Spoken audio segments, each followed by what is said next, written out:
আমাদের এখন বাংলাদেশ জাতীয়তাবাদী দল বিএনপি ওনাদের ওখানে যে মহাসচিব হিসাবে শ্রদ্ধেয় মির্জা ফখরুল ইসলাম আলমগীর সাহেব উনি কাজ করছেন, ওনার বাবা সম্পর্কে ধন্যবাদ বিজ্ঞ বিচারক মণ্ডলী আজকে পক্ষ দলের তৃতীয় বক্তা যেখানে শেষ করেছে সেখান থেকে শুরু করতে চাই।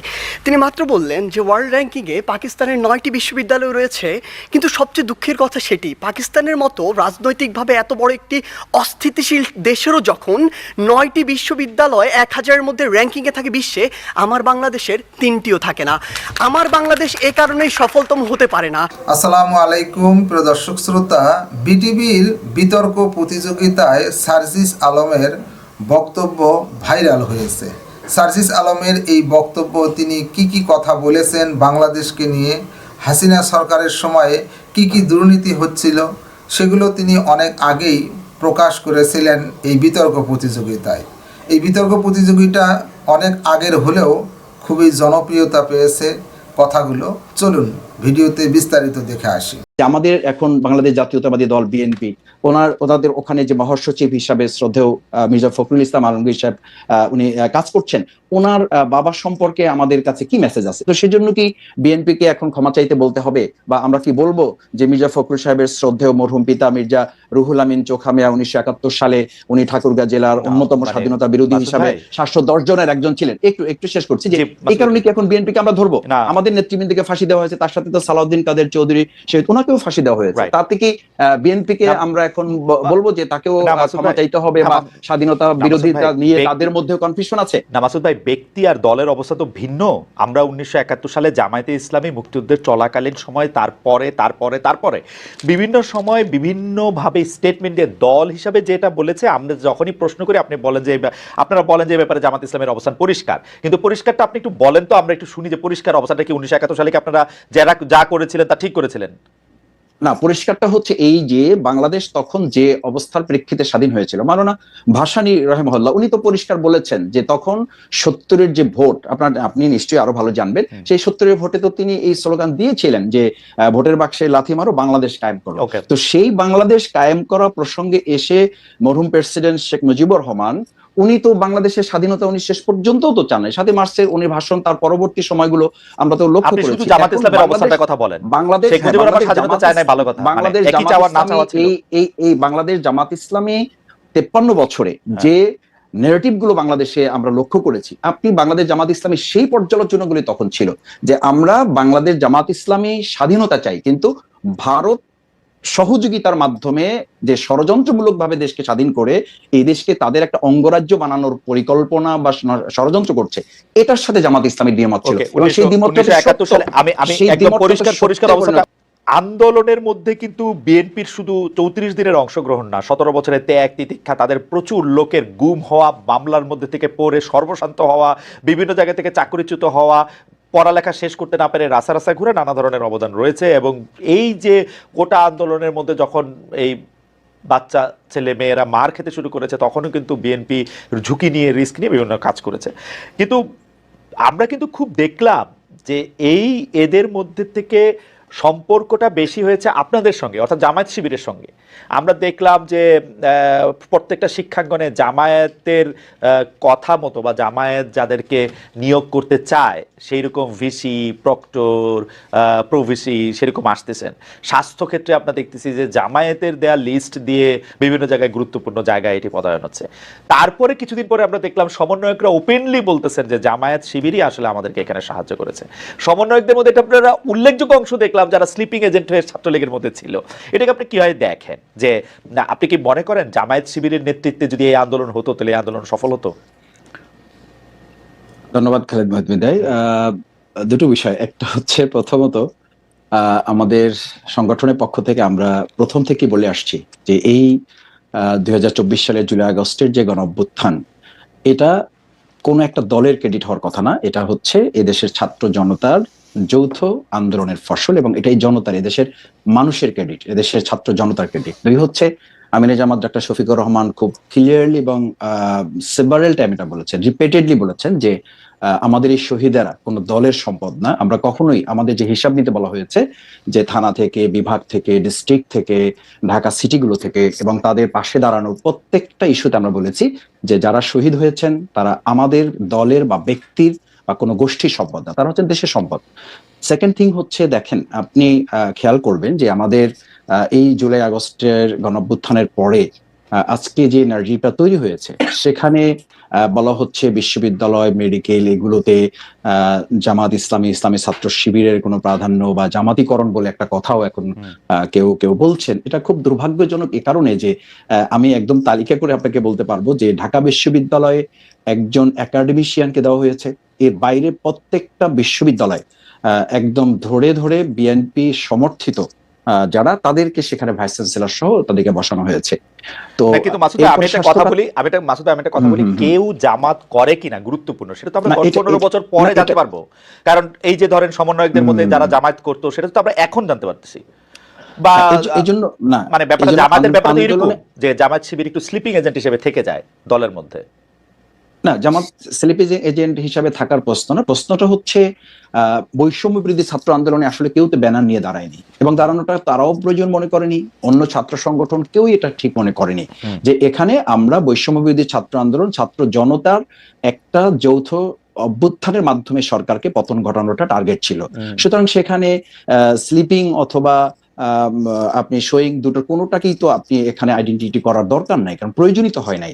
সুতরাং তারপরে যেটা হয়েছে যে জামাত ইসলামী, ইসলামী ছাত্র শিবিরকে আমরা জনগণের হাতে ছেড়ে দিয়েছি যে তারা ঠিক করবে। কারণ 15 বছর আমরা তো দেখেছি যে আওয়ামী লীগ মুক্তিযুদ্ধকে, মুক্তিযোদ্ধাদেরকে তাদের ব্যক্তিগত, পারিবারিক, দলীয় সম্পদ বানিয়ে পুরো এই মুক্তিযুদ্ধ এবং মুক্তিযোদ্ধাদেরকেই বিতর্কিত করেছে, এবং তাদেরকে প্রশ্নবিদ্ধ শুধু করে নাই, তাদেরকে লাঞ্ছিত করেছে, এবং এটাকে একটা মানুষের খুব মানে ঘৃণীত পর্যায়ে নিয়ে গেছে। আমরা মনে করি যে 2024-এর এরকম একটা বড় অর্জনও কোনো একটা দল বা ব্যক্তি বা গোষ্ঠীর জায়গা না গিয়ে এটা জাতীয় একটা সম্পদের মতো করে থাকুক, সকলের সম্মানের জায়গায় থাকুক।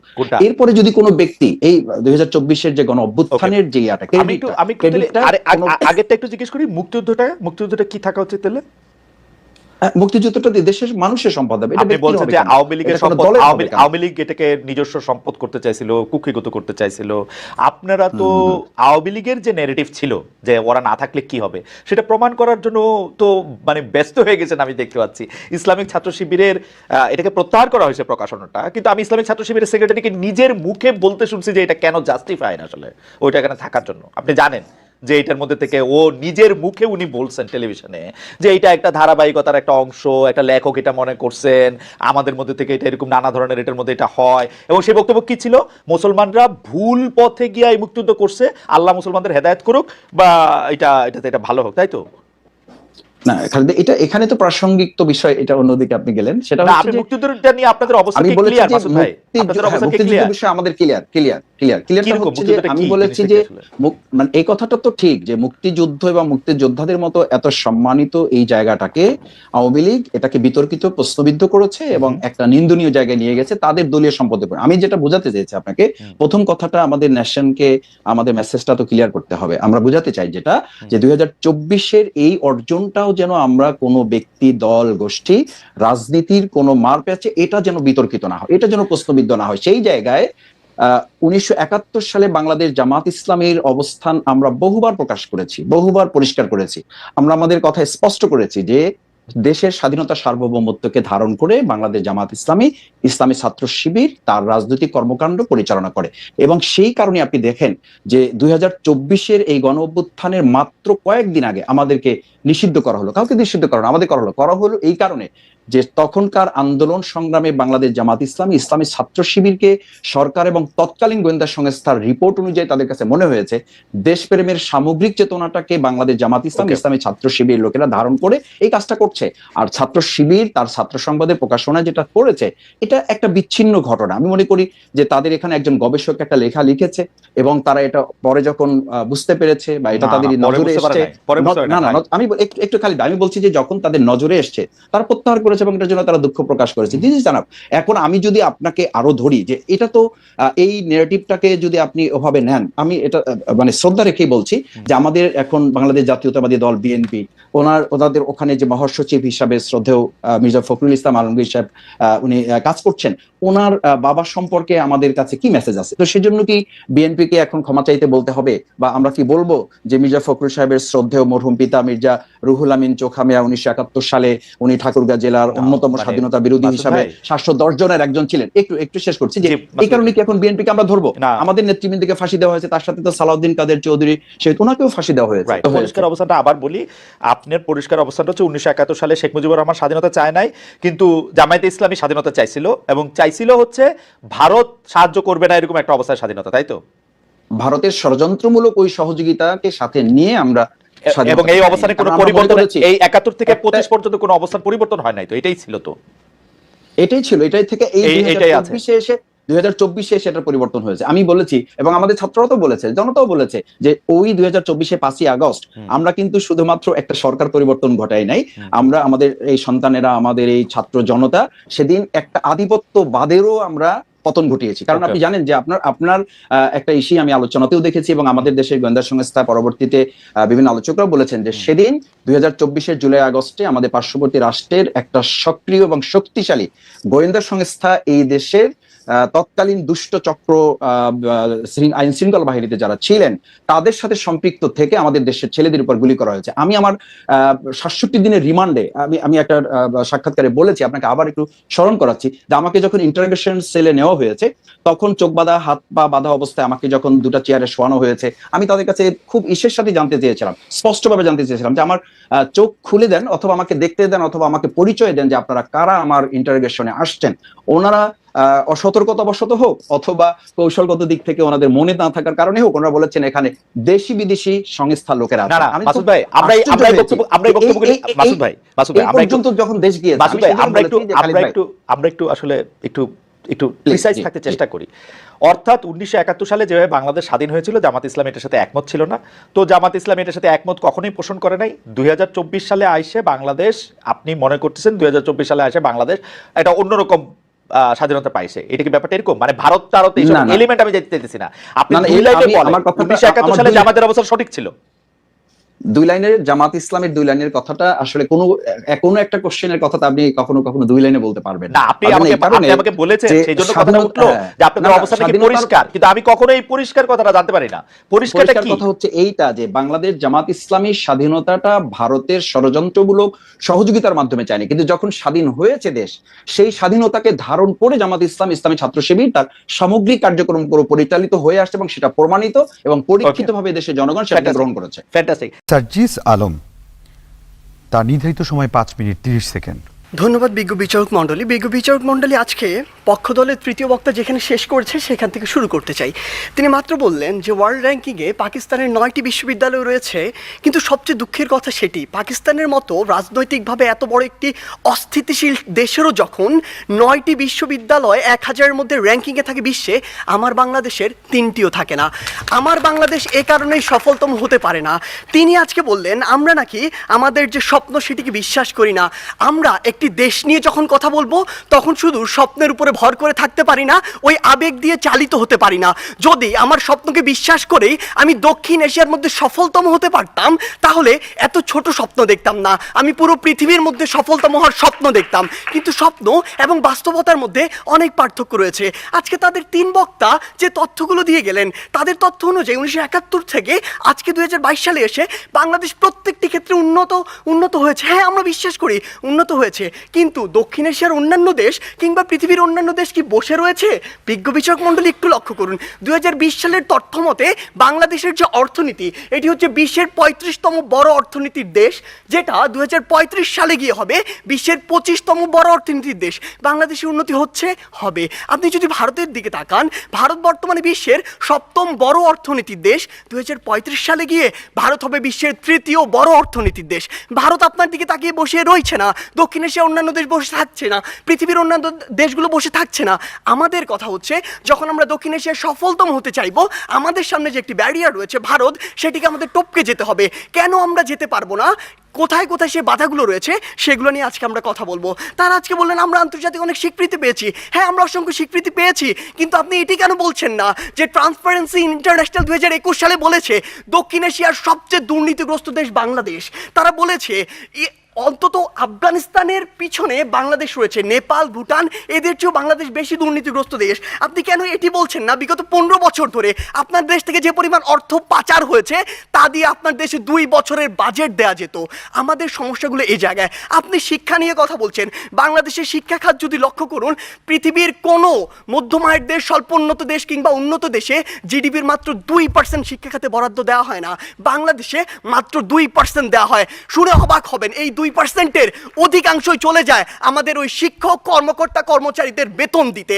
আপনি যদি লক্ষ্য করুন যে আজকে কেন ভারত আপনার চেয়ে এগিয়ে থাকবে, আজকে এই পজিশন দাঁড়িয়ে পৃথিবীর যত মাল্টিন্যাশনাল কোম্পানি রয়েছে তাদের যদি একটি তালিকা করেন, সেরা 10টির অন্তত 9টিই পাবেন যেখানে ভারতের যারা রয়েছে তারা সিইও, কিন্তু বাংলাদেশের একটিও পাননি, আগামী 10 বছরেও পাবেন না। এই ক্ষেত্রে গুরুত্বপূর্ণ কিছু কথা রয়েছে যেগুলো আপনারা উপেক্ষা করে যাচ্ছেন।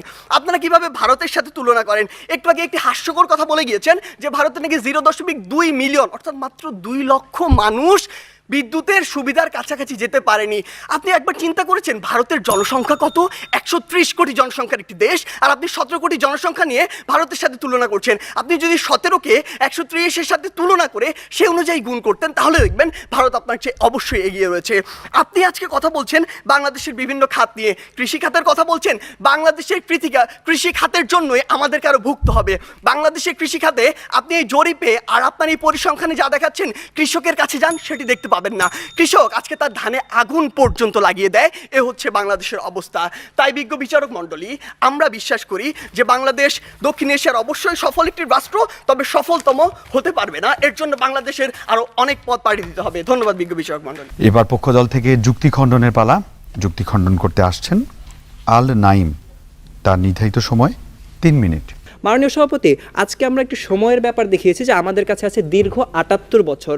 স্বাধীনতার 50 বছরে আমরা যেই উন্নয়নগুলো সাধিত করেছি, আমাদের আর্থসামাজিক উন্নয়ন, আমাদের বিশ্বব্যাপী অবস্থান, সব কিছু দিয়ে আমরা দেখিয়েছি যে এই ক্রমবর্ধমান হারটি 2100 বা 99 সালের মধ্যে আমাদেরকে একটি সুদৃঢ় অবস্থান দিবে, আমরা একটি সফলতম অবস্থানে যাব। কিন্তু তাদের কাছ থেকে এরকম কোনো কাঠামোগত উত্তর পাইনি যে কেন আসলে এইসব খাতে আমরা আসলে সফলতম হব না। বিজ্ঞ বিচারক মণ্ডলী, তাদের বক্তব্য অনেক বেশি বিক্ষিপ্ত ছিল। এই কারণে তারা একবার অর্থনীতি আনলেন, প্রথমে কিন্তু আমরা গার্মেন্টসকে সর্বোচ্চ গুরুত্ব আরোপ করিনি, পরবর্তীতে তারা আবার রাজনীতি আনলেন, পরবর্তীতে শিক্ষা আনলেন, পরবর্তীতে আবার তারা বাংলাদেশের শিক্ষকদের নিয়ে অনেক বেশি সমালোচনা করলেন। কিন্তু বিষয় হচ্ছে পৃথকভাবে এই একটিও কি সফলতম হওয়ার মাপকাঠি হতে পারে কিনা। মাননীয় সভাপতি, এই যে মূল্যস্ফীতির কথা তারা বললেন, কিন্তু এই যে দক্ষিণ এশিয়ায় চালের দাম কোন দেশে সবচেয়ে কম? বাংলাদেশে। মূল্যস্ফীতি কি বর্তমানে শুধুমাত্র বাংলাদেশের একটি সমস্যা? না মাননীয় সভাপতি, মাননীয় বিচারক মণ্ডলী, পুরো বিশ্বে ইউক্রেন রাশিয়া যুদ্ধের কারণে মূল্যস্ফীতিটি ছড়িয়ে গিয়েছে। সুতরাং তারা বাংলাদেশকে দিয়ে যেই বিষয়টি ব্যাখ্যা করতে যাচ্ছেন সফলতম হতে পারবে না, সেটি আমাদের কাছে গ্রহণযোগ্য নয়। বিজ্ঞ বিচারক মণ্ডলী, আজকে তারা শিক্ষার কথা বারবার বলছেন, কিন্তু শ্রীলঙ্কার দিকে তাকান, আজকে পাকিস্তানের দিকে তাকান। পাকিস্তানের 9টি বিশ্ববিদ্যালয় ওয়ার্ল্ড র্যাঙ্কিং আছে, শ্রীলঙ্কা এই রিজিয়নের, এই অঞ্চলের অন্যতম শিক্ষিত একটি দেশ, কিন্তু তারপরে তাদের অর্থনীতি কিভাবে ভেঙে পড়েছে। মাননীয় সভাপতি, আজকে তারা গার্মেন্টস শিল্পের কথা বলেন যে গার্মেন্টস শিল্পের উপর অর্থনীতি সম্পূর্ণরূপে নির্ভরশীল, কিন্তু মাননীয় সভাপতি আমরা কিন্তু খুব সুস্পষ্টভাবে আরও 5টি খাত দেখিয়ে গিয়েছি যেগুলো বর্তমানে ইতোমধ্যে $1 বিলিয়ন ব্যবসায় উন্নীত হয়েছে। বিজ্ঞ বিচারক মণ্ডলী, তারা বারবার বলছেন যে পদ্মা সেতু দিয়ে উন্নয়ন বোঝায় না, কিন্তু বিজ্ঞ বিচারক মণ্ডলী আপনাকে বুঝতে হবে যেখানে পুরো বিশ্ব এই পদ্মা সেতুটি বাস্তবায়নের পক্ষে যুক্তি দেননি, এই পদ্মা সেতুটি বাস্তবায়ন করতে পারবে না বলে বলেছেন, সেখানে আমরা এটি সফল করেছি। অর্থাৎ আর্থসামাজিক অবস্থা, অর্থনীতি এবং শিক্ষায় আমাদের যে উত্তরোত্তর উন্নতি, সেটি অবশ্যই একটা সময় বাংলাদেশকে ছাপিয়ে যাবে। এবং অমর্ত্য সেন, কৌশিক বসু, আমরা সবাই সেই স্বপ্নটি দেখি, শুধুমাত্র তারা সেই স্বপ্নটি দেখতে পারছে না, সেজন্য আজকে আমরা হতাশ। আমরা আশা করি যে আজকে আমাদের পক্ষেই এই বিষয়টি যাবে। ধন্যবাদ মাননীয় সভাপতি, ধন্যবাদ সবাইকে। এবার বিপক্ষ দল থেকে যুক্তি খণ্ডন করতে আসছেন সার্জিস আলম, তার নির্ধারিত সময় 3 মিনিট 30 সেকেন্ড। ধন্যবাদ বিজ্ঞ বিচারক মণ্ডলী আমাকে আবার সুযোগ দেওয়ার জন্য। বিজ্ঞ বিচারক মণ্ডলী, তাদের যুক্তি খণ্ডনে তারা আজকে একটি অবাক করার মতো কথা বলেছেন, যেটা শুনে আমরা রীতিমতো খেয়ে গিয়েছিলাম। যে আমরা 3 জন বক্তা 6 থেকে 7টি ক্ষেত্র দেখিয়েছি, এই ক্ষেত্রগুলোর উপরে সামগ্রিকভাবে একটি দেশের উন্নতি নির্ভর করে। কোনোদিন একটি ক্ষেত্র দিয়ে একটি দেশের উন্নতি আমরা ডিফাইন করতে পারি না। আমরা ক্ষেত্রগুলো দেখিয়েছি ব্যবসা, রাজনীতি, শিক্ষা, শিল্প, সব কিছুর আপনার একটি সামগ্রিক সমন্বয় প্রয়োজন। আপনি কখনো একটা ক্ষেত্র দিয়ে একটা দেশকে একটা ধাপ এগিয়ে নিয়ে যেতে পারবেন, কিন্তু একটা নির্দিষ্ট এলাকায় ভূ রাজনৈতিক প্রেক্ষাপটে আপনি কখনো সফলতম হতে পারবেন না। তাই আপনার সবগুলোর সামগ্রিক একটি উন্নয়ন প্রয়োজন। কেন আজকে আগামী 100 বছরে কিংবা 80 বছরে ভারত বাংলাদেশের থেকে এগিয়ে থাকে, এখানে গুরুত্বপূর্ণ একটি জায়গা রয়েছে ভারতের ভূ রাজনৈতিক যে অবস্থান সেটি, কিন্তু তারা আজকে একবার এটি গণ্য করছেন না। কারণ দেখুন, আজকে ভারতের একটি রাজ্যেরও আয়তন বাংলাদেশের আয়তনের চেয়ে বেশি। বাংলাদেশের 3 দিক দিয়ে ভারত রয়েছে। ভারত রীতিমতো একটি পরাশক্তি হয়ে উঠছে। আজকে ভারতের আইআইটির মতো প্রতিষ্ঠান, বিশ্বের 200টি বিশ্ববিদ্যালয়ের মধ্যে ভারতের এই আইআইটি প্রতিষ্ঠানই রয়েছে 3 থেকে 4টি। কিন্তু আমার এই বাংলাদেশের কোনো বিশ্ববিদ্যালয় 1000-এর মধ্যেও থাকতে পারে না। তাহলে সমস্যাটি কোথায়? আমাদের এই শিক্ষাক্ষেত্রে উন্নত করতে হবে। আপনারা যে আর্থসামাজিক উন্নয়নের প্যারামিটারগুলো দেখাচ্ছেন, এগুলো দিয়ে আমি দরিদ্র থেকে উন্নয়নশীল মধ্যম আয়ের দেশ, উন্নত দেশ পর্যন্ত যেতে পারবো না। এই স্টেপগুলো পার করবো। আমি যখন উন্নত দেশে যাব, তখন আমার এই যে দিকগুলো রয়েছে এগুলো আমাকে উন্নত করতে হবে। আমার যে ব্যবসা, এই ব্যবসা তরুণদের জন্য একটি জায়গা সৃষ্টি করতে হবে। আজকে কি হয়েছে? আজকে হয়েছে যে পুরো বাংলাদেশের যে হাসপাতালের যে সিস্টেম, স্বাস্থ্য খাত, এটি 8 থেকে 10টি কোম্পানির হাতে, মানুষের হাতে জিম্মি রয়েছে। এটি থেকে বের হয়ে আসতে হবে। আজকে আমাদের ঢাকা শহর কেন্দ্রিক সবকিছু সেন্ট্রালাইজড হয়ে গিয়েছে। এখান থেকে ডিসেন্ট্রালাইজ করতে হবে। ঢাকা শহর পৃথিবীর বসবাসের অনুপযোগী শহরদের মধ্যে অন্যতম। এই অন্যতম হওয়ার যে কারণটি, এই অন্যতম কারণটি হচ্ছে এটি। আমাদেরকে এই জায়গাগুলোতে কাজ করতে হবে। আপনি ডেল্টা প্লেনের কথা বলছেন, আপনি প্যারিস চুক্তির কথা বলছেন। এই প্যারিস চুক্তি থেকে যেমনটি ট্রাম্প করেছিল, যখন ইচ্ছা তাদের স্বার্থ থাকবে না, বের হয়ে যাবে। আপনাকে আপনাদের নিজের স্বার্থ দেখতে হবে। আপনি দেখবেন ওই কার্টাগোনা প্রোটোকল চালু হয়েছিল ঠিকই। যুক্তরাষ্ট্র মনে করেছে যে পরিমাণ কার্বন নিঃসরণের লিমিট দেওয়া হয়েছে সেটা তার পক্ষে মানা সম্ভব না, সে বের হয়ে গিয়েছে। তারা সেইটুকুই লক্ষ্য করবে। তাই মাননীয় বিচারক মণ্ডলী, আমরা বিশ্বাস করি বাংলাদেশ অবশ্যই সফলতম একদিন রাষ্ট্র হবে, সেটি আমরা স্বপ্ন দেখি। কিন্তু 21শ শতাব্দীর মধ্যে এটি সম্ভব নয়। যখন আমাদের সামনে ভারত রয়েছে, সম্ভব হবে যদি আমরা যে সীমাবদ্ধ ক্ষেত্রগুলো দেখিয়েছি সেগুলোতে কাজ করতে পারি। আমরা প্রত্যাশা করি কোনো একদিন আমাদের প্রজন্ম বাংলাদেশকে সফলতম রাষ্ট্র হিসেবে দেখবে। ধন্যবাদ বিজ্ঞ বিচারক মণ্ডলী। সার্জিস আলম প্রথম থেকেই একজন রাজনীতিবিদের মতো কথা বলেছেন, ছাত্র জীবন থেকেই। তাই বিসিএস ক্যাডার হতে চান না এখন সার্জিস আলম। সার্জিস আলম এখন রাজনীতি করতে চান।